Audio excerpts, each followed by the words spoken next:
বন্ধুরা, আজ ফের একবার চলে এলাম আরও একটি বিশেষ ভিডিও নিয়ে। তো বন্ধুরা, আমার এই বিশেষ প্রতিবেদনে আপনাদের সকলকে স্বাগত জানাচ্ছি। কথায় আছে, যখনই আগামীতে কোনো বড় ধরনের ঘটনা ঘটে, সেটা ভালোই হোক অথবা খারাপ, কিছুদিন আগে থেকেই কিন্তু এর একটা লক্ষণ দেখা যায়। আর সেই লক্ষণগুলো দেখেই যারা এগিয়ে যান তারাই বুদ্ধিমান। আর সবচেয়ে বড় যে বিষয়টা হচ্ছে বন্ধুরা, সেই লক্ষণগুলো দেখলেই কিন্তু বোঝা যায় যে আগামী দিনে অ্যাকচুয়ালি কি ঘটতে চলেছে। তো স্বাভাবিক কারণেই যে বিষয়টা আমি বলছিলাম, আমাদের ভারতবর্ষের বর্তমান রাজনৈতিক পরিস্থিতি নিয়ে কিন্তু অনেকগুলো লক্ষণ ইদানিংকালে সামনে আসা শুরু হয়ে গিয়েছে। এবং এই লক্ষণগুলো দেখে কিন্তু অনেক বুদ্ধিজীবী মহল অনেক কিছুই ব্যক্ত করছেন, বিশ্লেষণ করছেন, যার মাধ্যমে একটা বিষয় স্পষ্ট যে আগামী দিন ভারতীয় রাজনীতি কোন দিকে যেতে চলেছে।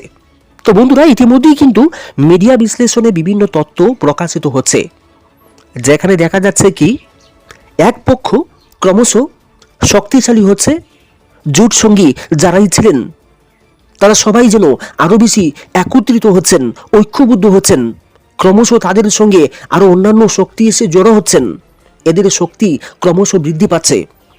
এদের সাধারণ কার্যকর্তা থেকে নেতৃত্ব লেভেল পর্যন্ত প্রত্যেকের মধ্যে একটা উন্মাদনা, উৎসাহ এগুলো কিন্তু পরিলক্ষিত হচ্ছে।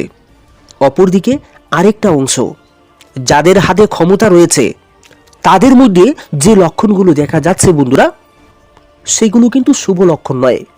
কারণ বিভিন্ন মিডিয়া আলোচনায় যে বিষয়গুলো পাওয়া যাচ্ছে, ইদানিংকালে ভারতবর্ষের যে বড় বড় রাজ্যগুলো রয়েছে, সেই রাজ্যগুলোতে একদিকে যেমন এনডিএর সিট কমেছে, অন্যদিকে নির্বাচনের পর সরকার তো গঠিত হয়ে গিয়েছে, কিন্তু এখন ওই সমস্ত রাজ্যগুলিতেই শাসক জোটের বড় শরিক অর্থাৎ বিজেপির অন্দরে ক্ষোভ বিক্ষোভের দাবানল ক্রমশ বৃদ্ধি পাচ্ছে।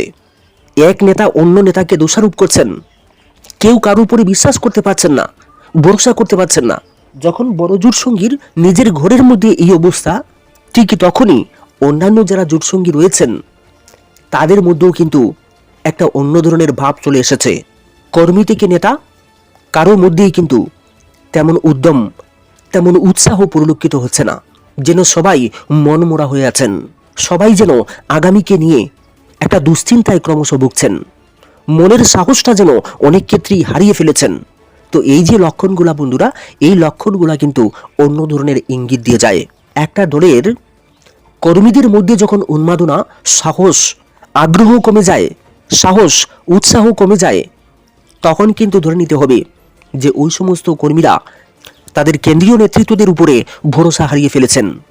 আর এই বিষয়টাই কিন্তু বর্তমানে পরিলক্ষিত হচ্ছে।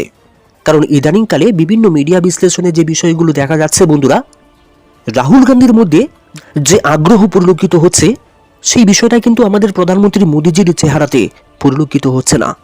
বিভিন্ন ক্ষেত্রেই লক্ষ্য করা যাচ্ছে বিজেপি এমনকি আরএসএস এর শীর্ষ নেতৃত্বরা পর্যন্ত কোথাও কোথাও সেই মোদীজির উপরে দোষ চাপানোর চেষ্টা করা হচ্ছে। হ্যাঁ, এই বিষয়টা সত্যি। এবার যদি নির্বাচনে 300 পার হয়ে যেত, বিজেপি যদি এককভাবে সংখ্যাগরিষ্ঠতা পেয়ে যেত, 300 পার বা 400 হয়ে যেত জোট সঙ্গীদের নিয়ে, তাহলে কিন্তু এই বিষয়টা আসতো না। যেই মাত্র বিজেপি এককভাবে সংখ্যাগরিষ্ঠতা অর্জন করতে পারল না, সেই মাত্রই কিন্তু বিজেপির অন্দরে একটা অসঙ্গতি ভাবের সৃষ্টি হয়ে গিয়েছে। এবং সেখানে জোটসঙ্গীরা তো আছেনই, নিজ দলের বহু নেতাকর্মীরাই এখন দোষ চাপাতে চাইছেন মোদিজির গাড়ে। এবং সেখানে বারবার বলা হচ্ছে যে 400 পারের স্লোগান নাকি বিজেপির জন্য কাল হয়েছে। কারণ এই 400 পারের স্লোগান নিয়ে যখন বিরোধীরা মাঠে নেমেছিল, সংবিধানের বিষয়টা যখন তারা সামনে এনেছিল, এবং গত সরকারের আমলে যেভাবে বিভিন্ন বিল পাস করিয়ে নেওয়া হয়েছিল বিরোধী সাংসদদের বহিষ্কার করে, এইসবের পরে কিন্তু জনগণ বিরোধীদের সেই প্রমাণ তত্ত্বকে মেনে নিয়েছেন। বিরোধীরা যখন সেই বিষয়টা বোঝানোর চেষ্টা করছিলেন যে মোদিজি 400 পারের স্লোগান দিচ্ছেন, এর অর্থ হচ্ছে উনি সংবিধানকে শেষ করে দিতে চাইছেন, তখন ভারতের মানুষ কিন্তু বিরোধীদের সেই কথাটাকে বিশ্বাস করেছিলেন। এবং এই বিষয়টাকেই এখন এনডিএর জোটসঙ্গী এবং বিজেপির বিভিন্ন কর্মী সমর্থকেরা এটাকে সামনে এনে মোদিজির উপরে দোষ চাপাতে চাইছেন। তো এই যে একটা ছাড়াভাঙ্গা পরিস্থিতি তৈরি হচ্ছে বন্ধুরা, বিভিন্ন বড় বড় স্টেটগুলোতে, উত্তরপ্রদেশে বলুন, এদিকে গুজরাটে বলুন, মহারাষ্ট্রে তো বলেই লাভ নেই, এই সমস্ত রাজ্যগুলোতে কিন্তু যে একটা পরিস্থিতির তৈরি হয়েছে, যখন সংসদ শুরু হবে তখন এর একটা বড় আঁচ কিন্তু সংসদের ভেতরেও যাবে এবং সেখানে এই যে নিজেদের মধ্যে একটা টালমাটাল পরিস্থিতি লক্ষ্য করছেন অন্যান্য এনডিএ জোট শরিকরা, এতে কিন্তু এনডিএ জোট শরিকদের মধ্যেও উৎসাহ এবং সাহসের অনেকটা ঘাটতি লক্ষ্য করা যাচ্ছে। এবং এই যদি পরিস্থিতি হয় তাহলে কিন্তু জোট সঙ্গীরাও অন্য কোনো সিদ্ধান্ত নিয়ে নেওয়ার পথে হাঁটতে পারেন, কারণ সব জায়গাতেই আগে এলে আগে চেয়ার, এই যে একটা প্রবণতা সেটা কিন্তু রয়েছে। তো সেই ক্ষেত্রে জোট সঙ্গীদের মধ্যে তখন কিন্তু অন্য ধরনের একটা প্রবণতা সেখানে কাজ করতে পারে। এবং প্রথম সদন যেহেতু 24 তারিখ থেকে শুরু হচ্ছে এবং এই সংসদের সবচেয়ে বড় আকর্ষণ হচ্ছে স্পিকার নির্বাচন, এবং স্পিকার নির্বাচন নিয়ে অনেক বড় বড় ঘটনায় সামনে আসছে ইতিমধ্যে। তো এই পরিস্থিতির মধ্যে দাঁড়িয়ে আগামী দিনে এই প্রথম সংশোধনী শেষে সরকার তার বহুমত হারিয়ে ফেলে, এই ধরনের আশঙ্কা কিন্তু বিভিন্ন মিডিয়া বিশ্লেষণে বেরিয়ে আসছে বন্ধুরা। এবং ইদানিংকালে এনডিএর বিভিন্ন নেতাদের মধ্যে এরই একটা আশঙ্কার ছাপ ইতিমধ্যে কিন্তু লক্ষ্য করা যাচ্ছে। পাশাপাশি আমরা যদি ইন্ডিয়ার দিকে তাকাই তাহলে এখন যে পরিস্থিতিটা তৈরি হয়েছে সেখানে যে বিভিন্ন দলগুলো ইন্ডিয়াতে রয়েছে তারা সবাই যেন রাহুল গান্ধীর পেছনে দাঁড়ানোর জন্য উঠে পড়ে বসে আছে। তো এই যে একটা একতা তাদের মধ্যে তৈরি হয়েছে, তারা যেভাবে ঐক্যবদ্ধ হচ্ছে এবং ক্রমশ তারা যেভাবে শক্তিশালী হচ্ছে, এই বিষয়টা কিন্তু আগামী দিন রাজনীতির একটা বড় পরিবর্তনের ইঙ্গিত কিন্তু ইতিমধ্যেই দিচ্ছে। তো বিভিন্ন মিডিয়া বিশ্লেষণে বিভিন্ন বক্তারা কিন্তু এই যে ইঙ্গিতগুলো নিয়ে অনেক তথ্যবহ আলোচনা করছেন এবং সেইখান থেকে তাদের মুখ থেকে পাওয়া কিছু তথ্যই আমি আপনাদের কাছে তুলে ধরলাম।